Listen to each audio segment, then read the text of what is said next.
Vasanth TV ரசிகர்களுக்கு வணக்கம். இன்னைக்கும் நம்மளுடைய தெரிந்து கொள்ளும் நிகழ்ச்சியில் தெரியாத பல விஷயங்களை உங்களுக்காக கொண்டு வந்திருக்கேன். நம்ம டேஸ்ட் பண்ணுறதுக்கு ஸ்மெல்லு ரொம்ப முக்கியம்னு சொல்கிறாங்க. நீங்களே யோசிச்சு பாருங்கள். நம்மளே ஸ்மெல் பண்ணிட்டு அடடா செம்ம டேஸ்ட்டாக இருக்கும் போலே அப்படின்லாம் யோசிச்சிருப்போம்.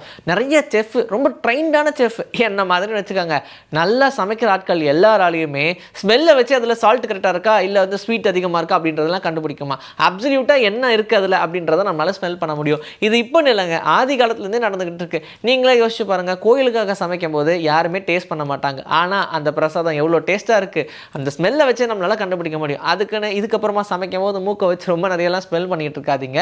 அந்த ஸ்மெல் அப்படின்ற ஒரு விஷயம் நமக்கு இல்லைன்னா நம்மளால் டேஸ்ட்டே பண்ண முடியாது. ஏன்னா இந்த கோவிட் டைம்லாம் யோசிச்சு பாருங்களேன், நம்மளால் எதையுமே ப்ராப்பராக டேஸ்ட் பண்ணவே முடியாது. காரணம் என்னென்னா அது அஃபெக்ட் ஆனதே நம்ம ஸ்மெல்லில் தான். ஸோ ஸ்மெல் அஃபெக்ட் ஆகிடுச்சு அப்படின்னா நம்மளால் டேஸ்ட் பண்ண முடியாதுன்னு தான் சொல்கிறாங்க. தலையெல்லாம் வலிக்குது, ரொம்ப ஸ்ட்ரெஸ்ஸாக இருக்குது அப்படின்னா அது காரணம் நீ மொபைல் நோண்டுறதான் அப்படின்னு அம்மா நிறைய தடவை சொல்லும் போதெல்லாம் நீங்கள் என்ன யோசிச்சிருப்பீங்க, எதுக்கு எடுத்தாலும் மொபைலையே காரணம் சொல்கிறாங்களேன்னு யோசிச்சிருப்பீங்க. ஆனால் உண்மையிலேயே என்ன நடக்குது தெரியுமா? எப்பவுமே மொபைலை யூஸ் பண்ணும்போது நம்மளுடைய தலை ரொம்ப குனிஞ்சு இருக்கிறதுனால பிரெயின் ஸ்டெம்னுடைய ப்ரெஷர் ரொம்பவே அதிகரிக்கும். இந்த ப்ரெஷர் அதிகரிக்கிறதுனால பிளட் ஃப்ளோ ரொம்ப கம்மியாகுதுன்னு சொல்கிறாங்க. டன் கணக்கில் வெயிட்டை கொண்டு வந்து உங்கள் தலையில் வச்சா எப்படி இருக்கும், அந்த மாதிரி தான் நீங்கள் குனிஞ்சுக்கிட்டு எந்த விஷயங்களை மொபைலில் பார்க்கும்போது நடக்குமா. மொபைலை யூஸ் பண்ணோம் அப்படின்னா உங்களுடைய கண் எந்த லெவலில் பார்க்குதோ அதே லெவலில் தான் நீங்கள் வச்சு மொபைலை யூஸ் பண்ணணும்னு சொல்கிறாங்க. இந்த ப்ரெஷர் ரொம்ப அதிக லெவலில் ஆகும்போது உங்களுக்கு ஸ்ட்ரெஸ்ஸு, டிப்ரெஷன், ஆன்சைட்டின்னு எல்லாமே வரதுக்கான வாய்ப்பு இருக்குது. ஒருவேளை உங்களுக்கு ஆல்ரெடி இருந்துச்சுன்னா இது அதிகமாகிறதுக்கும் வாய்ப்பு இருக்குது. டேன் அப்படின்ற ஒருத்தர், இவர் நாய் வளர்த்துக்கிட்டு இருந்தாருங்க. இவர் நாய் வளர்த்துட்டு இருந்ததுன்னா பெரிய கதையாக நீங்கள் கேட்குறது எனக்கு புரியுது. ஆனால் இவருக்கு நடந்த ஒரு இன்சிடென்ட்டை சொல்லணும்ல. 1 மணி நேரம் இவருக்கு கரெக்டாக தலை சுற்றிக்கிட்டே இருந்திருக்கு. சரியாயிடும் நினச்சி அப்படியே கீழே இறங்கி வந்துட்டு இருக்கும்போது திடீர்னு மயங்கி விழுந்துட்டாரு. ஏன்னா அவருக்கு மைல்டான ஒரு அட்டாக் வந்திருக்கு. மயங்கி விழுந்த உடனே பாசக்கார டாக் உடனே போய் சிபிஆர் பண்ணிருக்கு. எப்படி அந்த டாக்கு சிபிஆர் பண்ண தெரிஞ்சதுன்னு இப்போ வரைக்கும் எல்லாருக்கும் ஒரு டவுட்டு. சரி, யாரா தூக்கத்திலேயே மயங்கி இருக்கிற இந்த டேனை கொண்டு போய் ஹாஸ்பிட்டல் அட்மிட் பண்ணணும். ஹாஸ்பிட்டல் அட்மிட் பண்ண டாக்டர்ஸுமே ஷாக் ஆனது.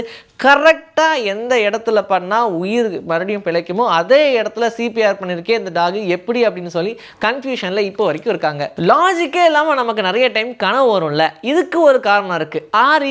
REM அப்படின்ற அந்த ஸ்லீப்பிங் ஸ்டேஜில் நமக்கு லாஜிக்கே இல்லாமல் கனவு வரும். ஏன்னா நம்ம லாஜிக்கலாக யோசிக்கக்கூடிய ஒரு சுவிட்சு நம்ம அந்த தூக்கத்தில் மட்டும் ஆஃப் ஆக்கிடுவோம். அதனால தான் நமக்கு லாஜிக்கே இல்லாமல் என்னென்னமோலாம் கனவு வரும். ஆனால் இந்த மாதிரியான ஒரு ஸ்டேஜில் இப்படி அல்டிமேட்டாக நடக்கிறதெல்லாம் நமக்கு நடக்கிறதுக்கான வாய்ப்பே கிடையாது. ஸோ இந்த மாதிரி ஒரு ஸ்டேஜில், REM ஸ்டேஜில் நீங்கள் எந்த கனவு கண்டாலும் அது பழிக்கிறதுக்கான வாய்ப்பு துளி கூட கிடையாதுன்னு சொல்கிறாங்க. அமெரிக்காவில் பேட்ரோலுக்கு போய்கிட்டு இருந்த ஒரு போலீஸ் நடு ரோட்டில் என்னடா நாய் உட்காந்துட்டு இருக்கே அப்படின்னு சொல்லி இறங்கியிருக்காரு. ஆனால் பேட்ரோலை பார்த்த உடனே நாய் கத்த ஆரம்பிச்சிருச்சு. சரி, எப்படியாவது கொண்டு போய் அவங்க வீட்டில் விட்டுருவோம், ஓனர் யாருன்னு கண்டுபிடிச்சிருவோம்னு சொல்லி வண்டியில் ஏற்றுறதுக்காக ட்ரை பண்ணால் அந்த நாய் வரவே இல்லை.